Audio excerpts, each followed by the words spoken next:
और वो उसमें से आप समझ लीजिए कि आपके 5 नंबर आ गए थे। और यहाँ पे जनरल चीजें पूछी गई थी, कोई बहुत टॉपिक में घुस के पूछा ही नहीं गया। ठीक, तो इसलिए आपका सभी का पेपर बहुत अच्छा हुआ होगा। एक बार मिला लीजिए जो आप प्रश्न करके आए हैं कितने नंबर का हो रहा है आपका। देखिए सबसे पहले बहुविकल्पी प्रश्न है। पहला प्रश्न है आपका, वर्तमान में कंप्यूटर में कौन सी नंबर प्रणाली प्रयुक्त की जाती है? तो कौन सी नंबर प्रणाली आपको पता है? 0-1। ये जो नंबर प्रणाली है इसमें क्या दो चीजें हैं, 0 और 1, और इसी को दो को हम इंग्लिश में क्या बोलते हैं? बाई। तो बाइनरी नंबर सिस्टम जो है ये प्रयुक्त किया जा रहा है। ऑप्शन पहला जो हो जाएगा, कौन सी नंबर प्रणाली प्रयुक्त की जा रही है? बाइनरी। इसके बाद देखिए प्रश्न क्या 2 है, 1 मेगाबाइट में होते हैं। 1 मेगाबाइट मतलब 1 MB, और 1 MB का मतलब हो जाता है 1024 बाइट। 1024 बाइट। ठीक है, ये बाइट होता है, बिट नहीं। तो पहला ऑप्शन आपका गलत हो जाएगा, और दूसरा जो हो जाएगा 1024 बाइट, ये बिल्कुल सही हो जाएगा। इसके बाद देखिए प्रश्न संख्या 3 है, भारत में विकसित सुपर कंप्यूटर कौन सा है? NC 500, क्रे XM P24, DEC 1090 या परम 8000। तो परम 8000 जो है ये हमारा भारत में ही विकसित सुपर कंप्यूटर है। उसके बाद देखिए प्रश्न संख्या 4 है, संचार के मुख्य अंग हैं माध्यम, रिसीवर, प्रेषक। तो संचार में सबसे पहले प्रेषक होता है, फिर माध्यम आता है, फिर उसको रिसीव करने वाला आता है। तो ये तीनों ही जो संचार के मुख्य माध्यम है। ऑप्शन 4 जो हो जाएगा उपर्युक्त सभी, यह बिल्कुल सही हो जाएगा। इसके बाद देखिए प्रश्न संख्या 5 है, विकिपीडिया है एक ज्ञानवर्धक वेबसाइट, हार्डवेयर, इनमें से कोई नहीं, उपर्युक्त सभी। तो विकिपीडिया क्या है? एक ज्ञानवर्धक वेबसाइट है जहां पे आपको सभी सब्जेक्ट से रिलेटेड चीजें पढ़ने को मिल जाती हैं। ठीक है, तो यहाँ पे आपको ये सभी जितने भी प्रश्न दिए गए हैं ये सभी आपका सीरीज से ही था। ठीक है, राजन पवन सीरीज मिला करके आपके सभी प्रश्न जो थे यहाँ पे, ये आपके पांचों प्रश्न आपने सही कर लिए होंगे। देखिए बाइनरी, 1024 बाइट, परम, उपर्युक्त सभी, और एक ज्ञानवर्धक वेबसाइट, ये पांचों प्रश्न आपके सही हो गएंगे। इसके बाद हम लोग देखते हैं अतिलघुत्तरीय प्रश्नों को। इसके बाद देखिए अतिलघुत्तरीय प्रश्नों में पहला ही प्रश्न संख्या 6 है, सीपीयू का पूरा नाम लिखिए। लास्ट टाइम में फुल फॉर्म वाला वीडियो कराया था और पहले भी फुल फॉर्म मैंने बताया था, और ये आप लोग पहले से भी जानते हैं, सीपीयू होता है आपका सेंट्रल प्रोसेसिंग यूनिट। इसके बाद देखिए प्रश्न संख्या 7 है, शैक्षिक रेडियो की विशेषताएं बताइए। तो शैक्षिक रेडियो आपका एक श्रव्य साधन है, मतलब जिसके माध्यम से केवल आप सुन सकते हैं, और इसके द्वारा विभिन्न शैक्षिक कार्यक्रम चलाए जाते हैं जिससे दूर दराज के विद्यार्थी जो हैं वो अपने ज्ञान में वृद्धि कर पाते हैं, और इसके द्वारा जो वैज्ञानिक हैं उनके जो विचार हैं वो भी आप सुन सकते हैं, और देश विदेश में क्या चल रहा है शिक्षा के जगत में उससे जुड़ा समाचार भी सुन सकते हैं। तो ये हो जाता है आपका शैक्षिक रेडियो की विशेषता। इसके बाद देखिए सुपर कंप्यूटर के दो उपयोग बताइए। तो सुपर कंप्यूटर का उपयोग सुरक्षा के क्षेत्र में होता है, और सुपर कंप्यूटर का उपयोग मौसम का पूर्व अनुमान करने में होता है, और वैज्ञानिक गणनाओं में होता है। बहुत जगह सुपर कंप्यूटर का आपका उपयोग होता है, कोई दो उपयोग आप लिख सकते थे। इसके बाद देखिए प्रश्न संख्या 9 है, प्रिंटर कितने प्रकार के होते हैं? दो नाम लिखिए। तो देखिए प्रिंटर जो होता है वो जो सीरीज में आपने पढ़ा है, प्रिंटर जो होता है वो दो प्रकार के होते हैं, इंपैक्ट प्रिंटर और नॉन इंपैक्ट प्रिंटर। ठीक है, तो ये आप लिख सकते थे।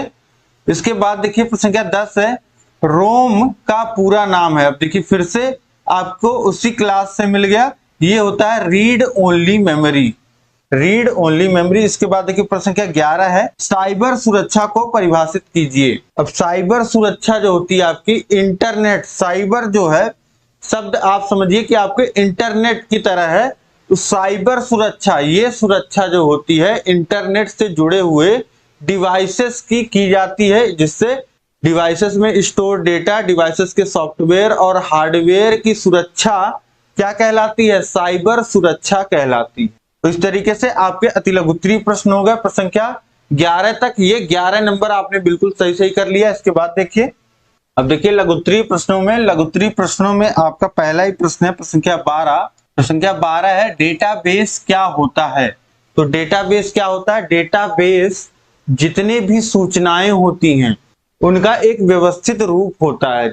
जो भी सूचना का व्यवस्थित रूप होता है, सूचना आंकड़ों का व्यवस्थित रूप होता है और उसमें इस तरीके से उसको व्यवस्थित किया जाता है जिससे माध्यम से उसका जब इस्तेमाल करना हो तो जल्दी से उसको एक्सेस किया जा सके और उसका प्रबंधन किया जाता है और उसको अपडेट किया जाता है। ठीक है, तो ये हमारा होता है डेटाबेस, सूचनाओं का संग्रह होता है, इलेक्ट्रॉनिक रूप में भंडारण होता है। इसके बाद देखिए प्रश्न संख्या 13 है लाइट पेन क्या है। तो लाइट पेन आपकी एक इनपुट डिवाइस है, एक प्रवेश युक्ति है। लाइट पेन क्या है? एक आपका इनपुट डिवाइस होता है कंप्यूटर में, एक पेन की तरह ही चलता है, जो आप लिखते हैं वही कंप्यूटर में इनपुट हो जाता है।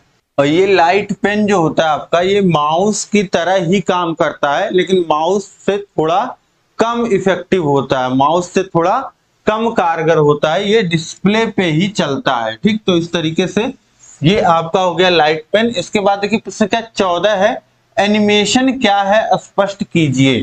तो एनिमेशन एक ऐसी विधि है जिसमें किसी ऑब्जेक्ट को किसी कठपुतली को इस तरीके से दिखाया जाता है, उसमें जैसे मोशन है, वो चल रहा है, ठीक है, वो बात कर रहा है। ठीक, तो इस तरीके से जो कोई भी ऑब्जेक्ट हो, ठीक है, कुर्सी हो, कुर्सी को दिखा देगा चलते, तो ये सारी चीजें जो है ये एक मोशन इफेक्ट लाया जाता है और उसके द्वारा कई सारी चीजें दर्शाई जा सकती हैं और ये जो होता है ये कंप्यूटर सॉफ्टवेयर के माध्यम से बनाया जाता है एनिमेशन को।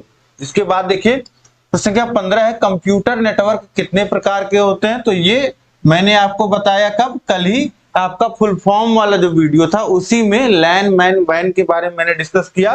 तो आपका नेटवर्क कितने प्रकार का होता है? 3 प्रकार का होता है। पहला क्या होता है आपका लैन होता है, लोकल एरिया नेटवर्क, दूसरा होता है मेट्रोपॉलिटन एरिया नेटवर्क और तीसरा होता है आपका वाइड एरिया नेटवर्क। ठीक, तो इन तीनों के बारे में आप थोड़ा थोड़ा लिख देते। लैन एरिया नेटवर्क में ये आपके सीमित दायरे का नेटवर्क होता है, जैसे किसी कॉलेज या यूनिवर्सिटी का नेटवर्क। मैन ये मेट्रोपॉलिटन एरिया नेटवर्क होता है, ये एक पूरे शहर, बड़े शहर के एरिया के नेटवर्क के बराबर होता है। और वैन जो होता है ये वाइड एरिया नेटवर्क होता है, ये पूरे विश्व पटल पे फैला हुआ नेटवर्क होता है। इसके बाद देखिए प्रश्न संख्या 16 है शिक्षा में सूचना एवं संचार प्रौद्योगिकी की उपयोगिता पे प्रकाश डालिए। तो ये देखिए ये जो मेन आपका सब्जेक्ट है आईसीटी, उससे जुड़ा हुआ प्रश्न यहाँ पे आया है कि सूचना एवं संचार प्रौद्योगिकी की शिक्षा में क्या उपयोगिता है। तो हर एक क्षेत्र में शिक्षा आईसीटी का उपयोग होता है, शिक्षा के हर एक क्षेत्र में आईसीटी का प्रयोग होता है, चाहे वो पाठ्यक्रम निर्माण हो, चाहे वह बच्चों के शिक्षण का कार्य हो, शिक्षण अधिगम का कार्य हो, चाहे वह मूल्यांकन का कार्य हो। तो हर एक उस पे आप हेडिंग डाल करके इसमें लिख सकते हैं आईसीटी की उपयोगिता।